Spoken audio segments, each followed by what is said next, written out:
बलौदा बाजार हिंसा के मामले में विधायक देवेंद्र यादव को गिरफ्तार कर लिया गया। विधायक की गिरफ्तारी के बाद बलौदा बाजार कोर्ट में पेश किया गया। देर रात कोर्ट ने देवेंद्र यादव को 7 दिन की पुलिस रिमांड पर जेल भेज दिया। 20 अगस्त तक विधायक देवेंद्र यादव रायपुर सेंट्रल जेल में रहेंगे। इधर देवेंद्र यादव के अधिवक्ता हर्षवर्धन परगानिया ने आरोप लगाए कि पुलिस विधायक देवेंद्र यादव के मौलिक अधिकारों का हनन कर रही है। गिरफ्तार किया है, उन्हें एफआईआर की कॉपी नहीं दी गई। इस पर पुलिस अधीक्षक विजय अग्रवाल ने कहा कि देवेंद्र यादव की विधिवत गिरफ्तारी की गई है।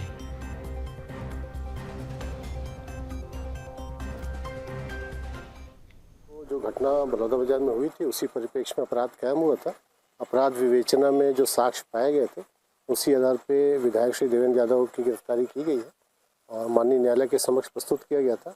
माननीय न्यायालय ने जेआर पे उन्हें भेजा गया था। जी देखिए, खाका साहब सीजीएम साहब हैं, उनकी कोर्ट में आज लाया गया था पुलिस के द्वारा इन्हें अरेस्ट करके। और जो ग्राउंड्स ऑफ अरेस्ट थे, ये हमारे मुवक्किल को ना ही एफआईआर की कॉपी दी गई, ना ग्राउंड्स ऑफ अरेस्ट दिए गए। उन्होंने कोर्ट के समक्ष अपना स्वतंत्र एक पक्ष रखा। उन्होंने कहा कि उनके द्वारा ना ही किसी प्रकार से कोई किसी दुष्ट भावना से कोई स्टेटमेंट दिया गया है कि ना ये पूरी एक राजनीतिक अरेस्ट है। उन्होंने कोर्ट के समक्ष ये बताया कि उन्हें किस प्रकार से बिना एफआईआर की कॉपी दिए, बिना किसी कारण बताए पुलिस आज अरेस्ट करके लेके आई है।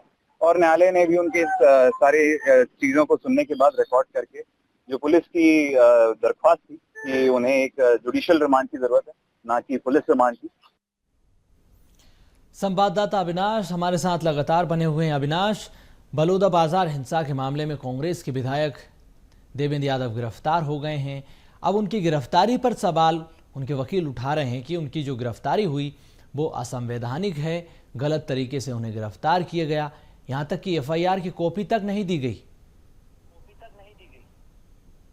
ये बलौदा बाजार की घटना को लेकर कई तरह की चर्चाएं होती रही हैं और लगातार विपक्ष इसे पॉलिटिकल मोड के नाम से भी सत्ता दल पर आरोप लगाते रही है। 10 जून की घटना है, 2 महीने इस पूरे घटने को हो चुके हैं और उसके बाद से फिर यहाँ पर विशेष रूप से देखा गया कि देवेंद्र यादव को पहले भी थाने वहां पर पूछताछ के लिए बलौदा बाजार पुलिस के द्वारा नोटिस दिया गया था। करीब 1 महीने पहले ये नोटिस भी जारी हुई थी, जिसको लेकर देवेंद्र यादव ने खुद इस पर बयान भी दिया था कि उन्हें नोटिस मिला है, लेकिन किस विषय पर कैसे उन्हें बुलाया जा रहा है, क्या कुछ पूछताछ होगी, इसकी जानकारी नहीं होने की बात उन्होंने कही थी। और उसके बाद से फिर लगातार ये मामला चल रहा था कि देवेंद्र यादव की गिरफ्तारी होगी। चर्चा बनी हुई थी पूरे प्रदेश भर में कि विधायक देवेंद्र यादव की गिरफ्तारी की जाएगी। लेकिन कल जो घटना देखने को मिली कि जब बलौदा बाजार की पुलिस जो है देवेंद्र यादव विधायक के निवास पहुंची हुई थी और वहां पर सुबह से ही काफी समर्थक जो है देवेंद्र यादव के वहां पर मौजूद थे और मौजूद रहने के बाद जो है काफी हंगामा हुआ। कुछ वीडियो भी आई जिसमें उनकी माताजी रोते हुए नजर आ रही थी, उनके आंखों में आंसू थी और देर शाम तक जो है भीड़, काफी समर्थक उनके घर के बाहर इकट्ठा हो चुके थे। और उस बीच फिर पुलिस उन्हें गिरफ्तार कर जो है बलौदा बाजार लेके गई, जहां पर कोर्ट में उन्हें पेश किया गया। कोर्ट में पेश करने के बाद 3 दिनों का जो रिमांड है उसमें लिया गया है, पुलिस रिमांड पर है वो। और 20 तारीख तक वो यहाँ पर रायपुर जेल में रहेंगे, जहाँ पर उनसे पूछताछ की जाएगी।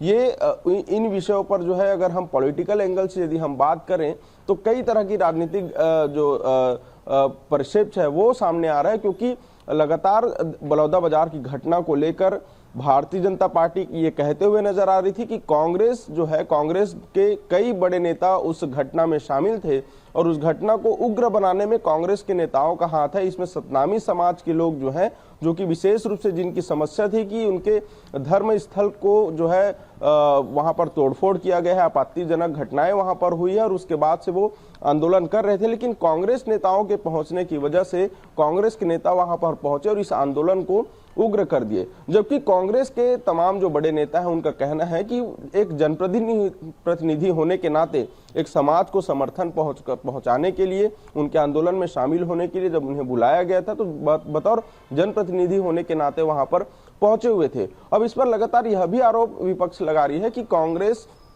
कि वहां पर जब आंदोलन हो रहे थे तो केवल सतनामी समाज में सतनामी समाज के लोग ही नहीं थे, बल्कि कांग्रेस के भी जनप्रतिनिधि थे, भारतीय जनता पार्टी के भी कई नेता इस आंदोलन में शामिल थे। वहां पर मंच में मौजूद थे या नहीं, यह नहीं कहा जा सकता, लेकिन उस पूरे घटनाक्रम के समय में भारतीय जनता पार्टी के भी कार्यकर्ता, उनके नेता शामिल थे। लेकिन कार्रवाई जो है वो केवल कांग्रेस के नेताओं को विशेष रूप से टारगेट बनाकर किया जा रहा है। विशेष रूप से देवेंद्र यादव को टारगेट इस पूरे मसले में बनाए जाने की बात जो है लगातार विपक्ष उठा रही है। और कल की घटना के बाद लगातार देखा जा रहा है कि विपक्ष सत्ता दल पर हमलावार है। मुख्यमंत्री पर कई तरह के सवाल जो है विपक्ष के द्वारा उठाए जा रहे हैं। भारतीय जनता पार्टी पर यह आरोप लग रहे हैं विपक्ष के द्वारा कि ये केवल और केवल राजनीतिक बदला लेने के लिए जो है राजनीतिक वेश से देवेंद्र यादव को गिरफ्तार किया गया है। चूंकि बलौदाबाजार की घटना को यदि पूरे तौर पर देखा जाए तो कई तरह की बातें सामने आई, जिसमें सरकार को फेलियर कहा गया, सरकार के सिस्टम पर कई तरह के सवाल उठे, एसपी कलेक्टर हटाए गए, तमाम प्रशासनिक बदलाव जो है वहां पर देखने को मिला है। लेकिन राजनीतिक रूप से यदि देखा जाए तो विशेष रूप से सतनामी समाज के इस आंदोलन में, विशेष वर्ग के इस आंदोलन में कांग्रेस के नेताओं को पहुंचने को लेकर लगातार जो सत्ता दल है वो सवाल उठा रही थी। भारतीय जनता पार्टी ये सवाल उठा रही थी कि आखिर ऐसे कार्यक्रमों में वहां पर उग्र होने के लिए तमाम बड़े नेता पहुंचे थे, इन्हीं के भाषणों से वहां पर आंदोलन फैला है। इस तरह के आरोप जो है भारतीय जनता पार्टी के द्वारा लगाया गया था। सरकार ने इस पर अब एक्शन लेते हुए एक बड़ा जो कल की जो घटना हुई, जब कल देवेंद्र यादव को उनके निवास पर बिल्कुल अविनाश, मैं आऊंगा, हमारे साथ दीपेंद्र शुक्ला भी जुड़ चुके हैं। दीपेंद्र, जिस तरह से 3 बार नोटिस देवेंद्र यादव को भेजा गया, पूछताछ में शामिल नहीं हुए, उसके बाद सीधे गिरफ्तारी, अब रिमांड पर भेजा गया, पुलिस पूछताछ होगी, एसआईटी ने भी इसको लेकर जांच की, उसमें क्या कुछ निकला?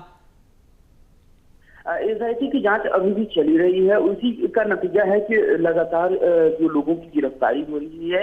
आपको बता दें कि कल पूरा दिन भर के जद्दोजहद के बाद रात में देवेंद्र यादव जी की गिरफ्तारी हुई थी और उनको बलौदाबाजार रात में 8 बजे लाया गया था। रात में 8 बजे लाने के बाद लगभग 9:30 बजे उनको न्यायालय में पेश किया गया और न्यायालय में पेश करने के बाद रात में 11 बजे तक सुनवाई चली, जिसमें उनके तरफ से जो हाईकोर्ट और सुप्रीम कोर्ट के अधिवक्ता आए थे उनके तरफ से पक्ष रखे और कई आरोप भी लगाए कि पुलिस उनको उनके जो अधिकार हैं उसका हनन करते हुए उनको गिरफ्तार किया। साथ ही आपको बता दें कि जो उनके ऊपर आरोप ये भी लगाया गया कि उनको एफआईआर की कॉपी नहीं दी गई है, नहीं धारा बताया गया कि कौन कौन से धाराओं में उनकी गिरफ्तारी की गई है। तो इस तरीके से कई आरोप लगाए गए हैं और अभी 3 दिन की जिस तरह से न्यायिक रिमांड पर जेल भेज दिया गया है, तो ये माना जा रहा है कि हो सकता है कि ये मंगलवार को जब उनको दोबारा पेश किया जाएगा तब पुलिस रिमांड लेगी कि हमें इनसे पूछताछ करना है। क्योंकि कल जिस तरीके से भीड़ थी तो भीड़ की संख्या इतनी ज्यादा थी कि कुछ भी हो सकता था, क्योंकि भिलाई में ऑलरेडी देखने को यह मिला कि जो वहां उनके समर्थक थे पुलिस की गाड़ी पर चढ़ गए थे। तो इस तरीके से यहाँ पर कोई घटना न हो, क्योंकि पुलिस की संख्या यहाँ पर पहले से कम थी, उतना ज्यादा नहीं है, तो क्योंकि ऐसी ही पुलिस की संख्या कम होने की वजह से 10 जून की घटना हुई थी, तो कोई अनहोनी ना हो इसको देखते हुए जो पुलिस अधीक्षक विजय अग्रवाल हैं उन्होंने पहले से सचेत होते हुए और वहां की घटना को संज्ञान में लेते हुए यहाँ पर सीधा न्यायिक रिमांड की मांग कराई पुलिस से और न्यायिक रिमांड में उनको रायपुर जेल शिफ्ट कर दिया गया है। बिल्कुल दीपेंद्र, तो अब इस पूरे मामले में आगे क्या कुछ निकल कर सामने आता है, चाहे वो एसआईटी की जांच हो या फिर अब जो रिमांड ली गई देवेंद्र यादव की, उसमें क्या पूछताछ होगी, कौन से पुलिस के ऐसे गंभीर सवाल होंगे जिनका जवाब देवेंद्र यादव को देना है, क्योंकि बलौदाबाजार हिंसा का मामला है, बड़ा घटनाक्रम है। बहुत धन्यवाद आपका तमाम जानकारी के लिए। अविनाश, आपका भी बहुत धन्यवाद।